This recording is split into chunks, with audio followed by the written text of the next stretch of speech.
شادی سے پہلے لڑکی اپنے باپ سے کہتی ہے پاپا میں کسی کی غلامی نہیں کر سکتی۔ باپ جواب دیتا ہے میری بیٹی کوئی کسی کی غلامی نہیں کرتا، سب اپنے اپنے حصے کا کام کرتے ہیں، جو کام عورتوں کے ہیں وہ عورتیں کرتی ہیں اور جو کام مردوں کے ہیں وہ مرد کرتے ہیں، اور یوں ہی مل جل کر گزارا ہوتا ہے۔ شادی کے بعد وہی لڑکی اپنے شوہر سے کہتی ہے میں کھانا گرم نہیں کروں گی۔ یہ سن کر شوہر کہتا ہے تو پھر تم اپنے باپ کے گھر واپس چلے جاؤ کہ میں تمہاری ضروریات پورا کرنے کے لیے صبح سے شام تک محنت کرتا رہوں اور تم میرا کوئی کام نہ کرو، تو پھر ٹھیک ہے، مجھے بھی تمہاری ضرورت نہیں۔ طلاق کے بعد وہ لڑکی اپنے بھائی کے یہاں آ جاتی ہے، لیکن کچھ دنوں بعد بھائی اپنی اسی بہن سے کہتا ہے دیکھو میری بہن، میں اب فیملی والا ہو گیا ہوں، میری بیوی تمہیں اب مزید برداشت نہیں کر سکتی، لہذا تم اپنا کہیں اور بندوبست کر لو۔ اب وہ لڑکی نوکری کی تلاش میں ایک دفتر جاتی ہے۔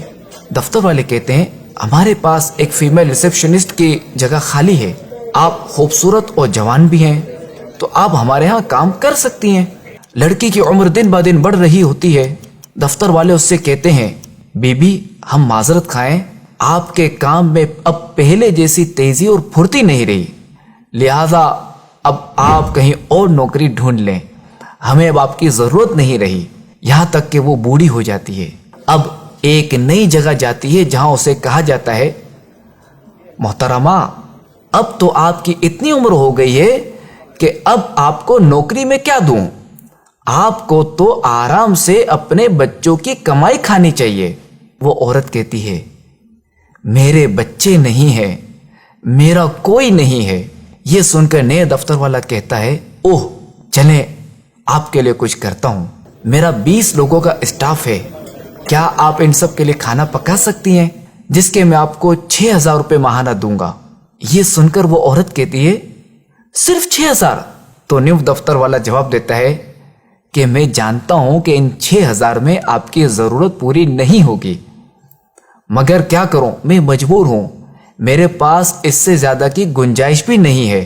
آہ، وہ عورت جو گھر کے کام کو غلامی سمجھتی تھی، اپنے شوہر کا کھانا تک گرم کرنے کو تیار نہیں تھی، اسی دفتر والے کو کہتی ہے ٹھیک ہے مجھے آپ کی یہ بات منظور ہے، اور ساتھ ساتھ اس کی آنکھوں سے آنسو بہ رہے ہوتے ہیں اور وہ یہ سوچ رہی ہوتی ہے کاش جوانی میں ہی کھانا گرم کر دیتی اور ابو کی بات سمجھ لیتی کہ کوئی کسی کی غلامی نہیں کرتا بلکہ سب اپنے اپنے حصے کا کام کرتے ہیں۔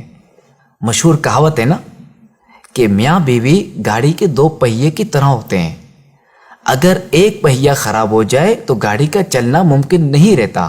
تو شادی ایک مضبوط بندھن ہے، مگر اس قدر مضبوط بندھن انتہائی نازک ڈور سے بندھا ہوا ہے، اور یہ ڈور کسی ایک کی کوتاہی، جلد بازی اور بے وقوفی سے ٹوٹ بھی سکتی ہے۔ لہذا اس رشتے کو پروان چڑھانے کے لیے اعتماد، سچائی اور دیانتداری بہت ہی ضروری ہے۔ لہذا ایک دوسرے کا خیال، صبر و تحمل اور قوت برداشت سے ہی اس رشتے کو نبھایا جا سکتا ہے۔